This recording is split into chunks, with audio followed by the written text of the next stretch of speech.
Hello butterflies, welcome back to my channel. I am Ilshira and I will be talking about 37 red flags that I consider red flags in a partner, and if I see them, and if any of you guys see them as well, you run. So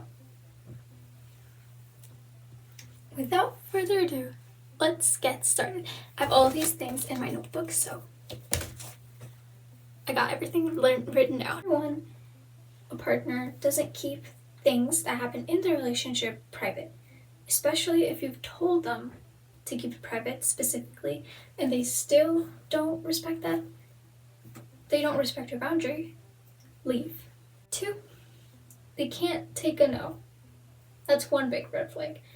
And then they ask a reason as to why you're saying no, and then they start reasoning and listing out pros and cons as to why saying yes is so much better, until you're actually you're like, okay, so they're gonna force you essentially to say yes, coerce you, not force you, but they're gonna give you these reasons why saying yes is better and that you should say yes, because their ego won't take a no for an answer. So number two, they cannot take a no. And then additionally, they start reasoning if they ask you a reason.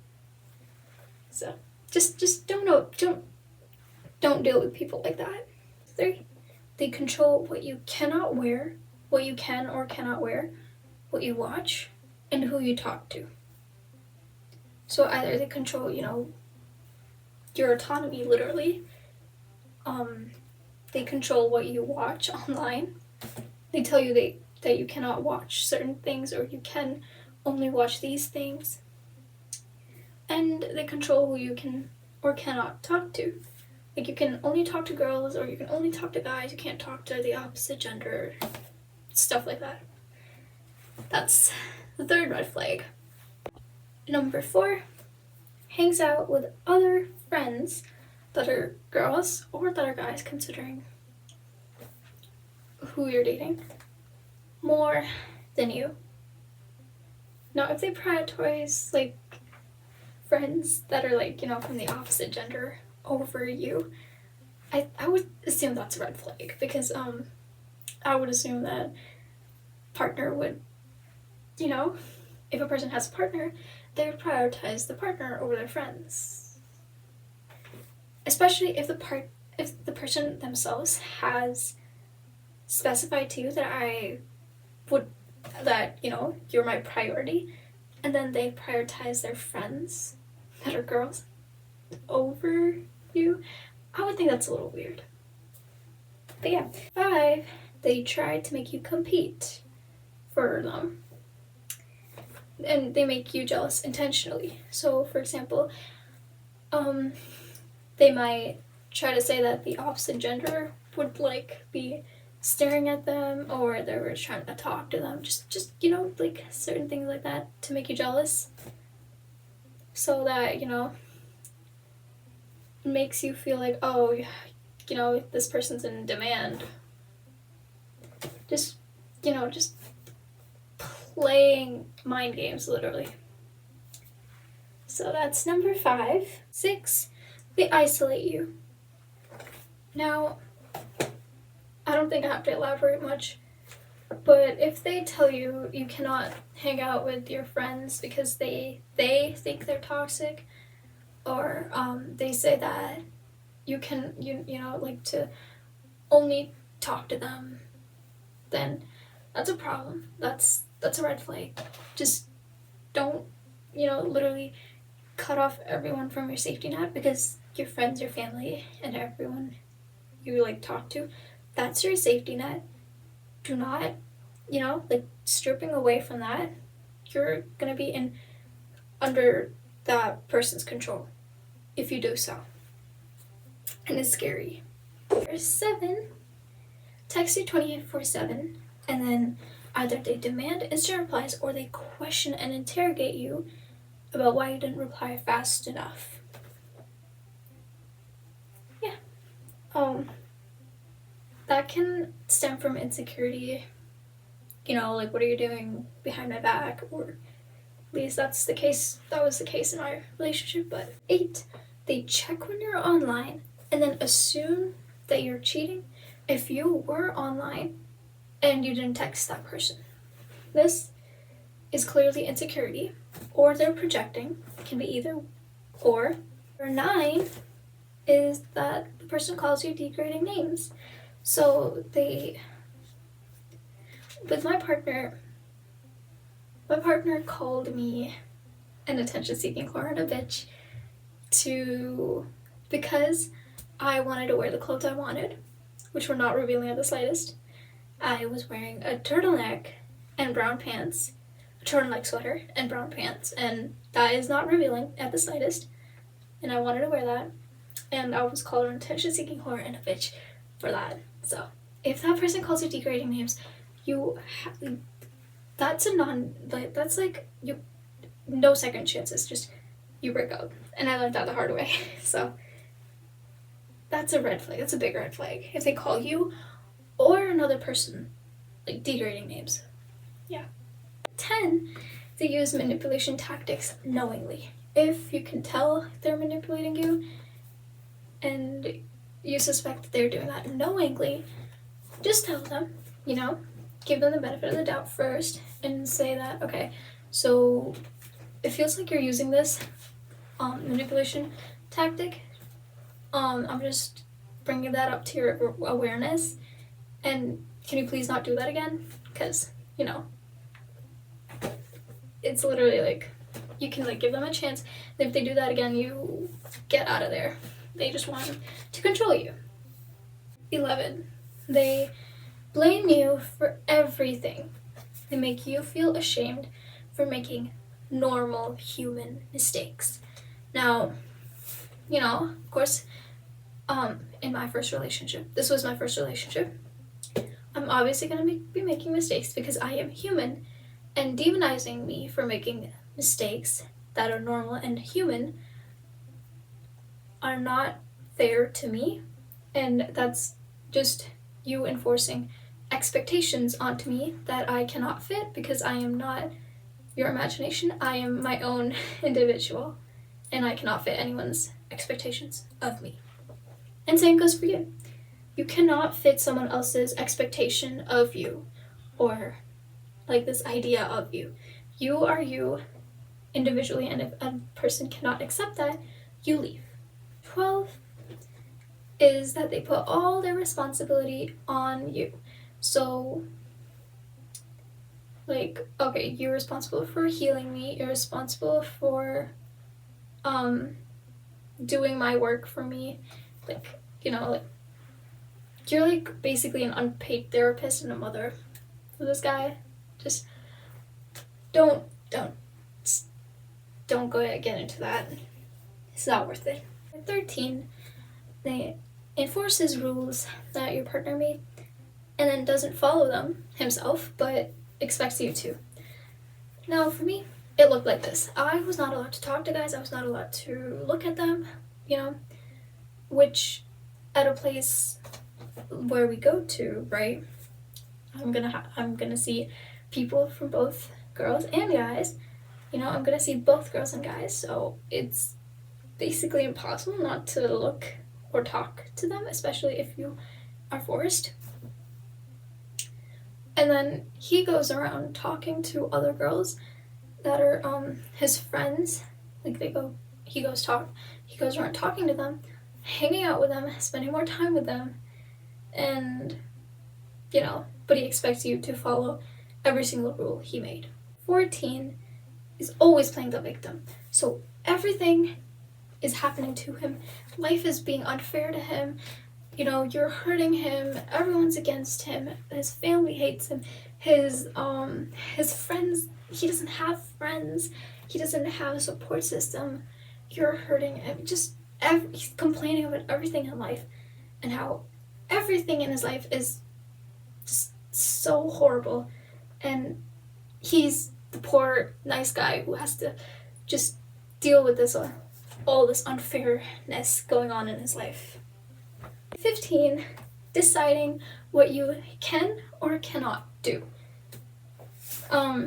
So whether it be deciding if you guys can go out, or like, you know, just like forcing you to get along, to like agree with his opinions or his decisions.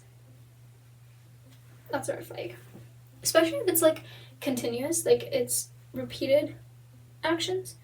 That's a red flag. If he continuously wants you to agree with him and he gets upset at you when you have your own opinions, that's a red flag. He just wants someone who can agree with him and who can, you know, give him an ego boost. 16, very judgmental. I don't think I have to elaborate much, but person just judges others, judges you, expects you to be better, you know, like all that stuff.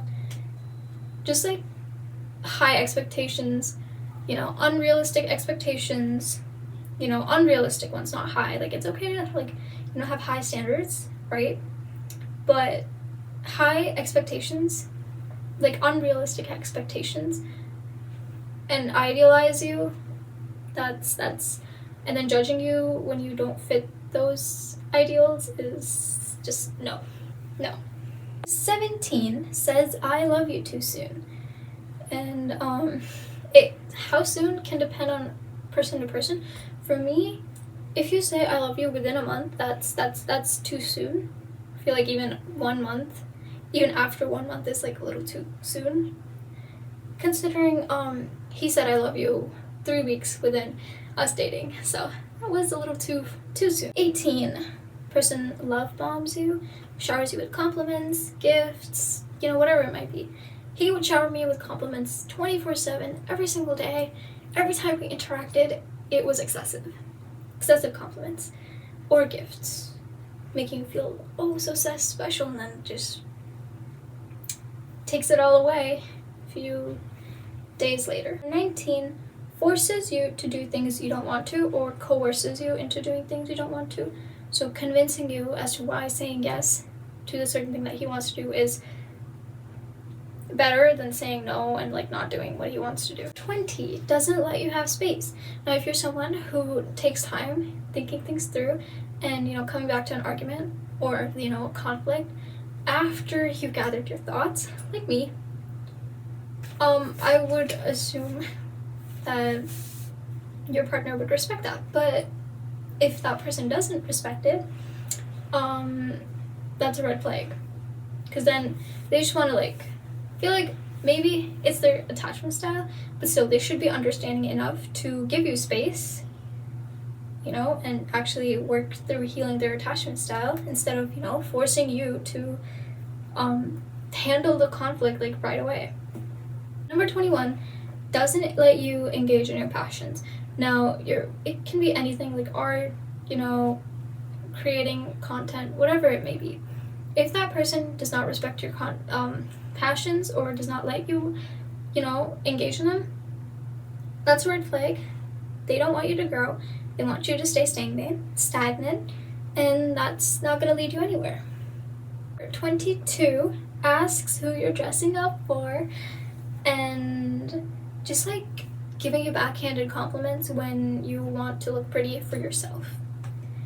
I don't think I need to elaborate much on that, but, you know, just giving you backhanded compliments in general when you're dressing up for yourself to make yourself happy. 23, brings other people into the relationship, manipulating stories to turn others against you.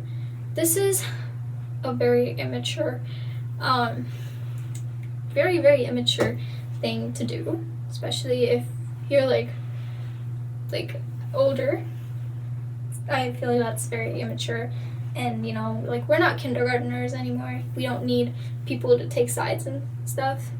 We can work things out individually, like, together. We don't need to bring other people outside of our relationship into the relationship and just, you know, make it a whole drama. 24 tells you unwanted gossip, ensures you're convinced that no one around you but him cares.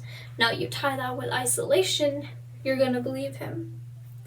because he's gonna make people literally turn against you, convince you, right? Repeatedly tell you, oh my gosh, this person doesn't like you, this person really hates you. See what you did to me? This person literally hates you. Everyone hates you because of what you did to me. And then you tie that with like being isolated from your friends and family. And then that person's like, I'm defending your name. I'm literally like trying my best to convince them that you're not that bad, you know, all that. And literally convincing you, basically, to tell you that no one but him cares and that you should only rely on him. 25. Tries acting cute to get what he wants. Now, not gonna explain, just number 26, expects you to mother and take care of him. Again, what are you, 7? So if he expects you to literally take care of him like you're his mom, please leave, because that's not a partnership. That's not a partnership. 27, always makes you the villain because he needs to be the victim, right? Victim mindset again, victimizing himself, like, oh my gosh, you're so bad, or going to others literally and telling them about all these horrible, nasty things you do to him, and, you know, getting people on his side so you're like all alone, and, you know, convincing you that you're the problem because, you know, you're the villain in his story. 28, he insults you, or, you know, makes you, tears you down, right? Or he kind of like subtly undermines whatever you do and then tells you what to do instead. Like maybe just a backhanded compliment and then be like, oh, how about you dress this way instead? 29, buys things and does stuff for you, but then expects something back and then complains if he doesn't. So basically he's like counting every single thing he's done for you and then complains and literally asks you to do something back because he did something for you. So that's what I'm hearing is you're doing things just to get something back and you're not doing this because you genuinely want to do this. 30, nothing you do satisfies him. He just wants more and more and more, and everything you give to him is just never enough, and he complains about how you never give him enough. 31, doesn't have self-esteem or confidence. I'm telling you, these insecure people, whether it be a guy or a girl, they're gonna make sure you don't live a better life because misery loves company. If someone's miserable, they see someone shining and confident, they're not gonna like that because they are not confident in themselves, and they're gonna try to make them just tear them down so that they feel better about themselves. 32, a negative limiting mindset, or just has a victim mindset in general. Like I said before, if they have a negative limiting mindset, that's gonna, especially if you're like a positive person and like who is like into manifestation and stuff, and if this person doesn't know basics to that, you're not gonna be in a reality you really like very much. And then especially if that person's in a victim mindset, they're gonna blame everything around them but themselves. So, and that's not healthy for you. That's not a safe place for you to thrive in. 33, crosses boundaries and then defends himself. Like I said, if someone calls you degrading names, that's just like, you should never cross that boundary. You should never curse at your partner because a healthy partner does not do that. So if he does that and then he justifies his actions, then literally run. That you can't give him second chances because he's convinced that what he did was right. 34, and the person holds grudges. Now it can happen in partners, it can happen in friendships. If the person holds grudges, they're probably gonna hold grudges and like whatever small thing you ever did. 35, they cannot be alone. They're convinced that them being alone is literally the end of the world. If your partner cannot be alone, that is a huge problem, because then that means he or she is not brave enough to sit with themselves, sit with their thoughts, and just get to know themselves. That just means they don't want to get to know themselves and they would rather just keep getting external validation. They're chasing external sources and validation instead of getting that from themselves. 36 claims to be spiritual and then defines spirituality for you. Basically thinks that he's right and all, like, whatever he thinks of, like, his thinking is right. So, because, like, my partner, I'm like spiritual, right? I'm very spiritual. He isn't spiritual. Okay, but like definition of spirituality, it's like individual for each person. I wouldn't say he's not spiritual. I'm just gonna say that, I'm spiritual, but he's defining spirituality for me, which does not make sense, because spirituality is literally your own distinct individual path that no one else is gonna share, because that's spirituality, like your own experience. And then he's like, oh, and then I say no because I want to focus on myself spiritually. And then he starts saying that, oh, we can still be spiritual even if we do this thing. So 37, if the person uses your spirituality or your beliefs or like literally anything against you.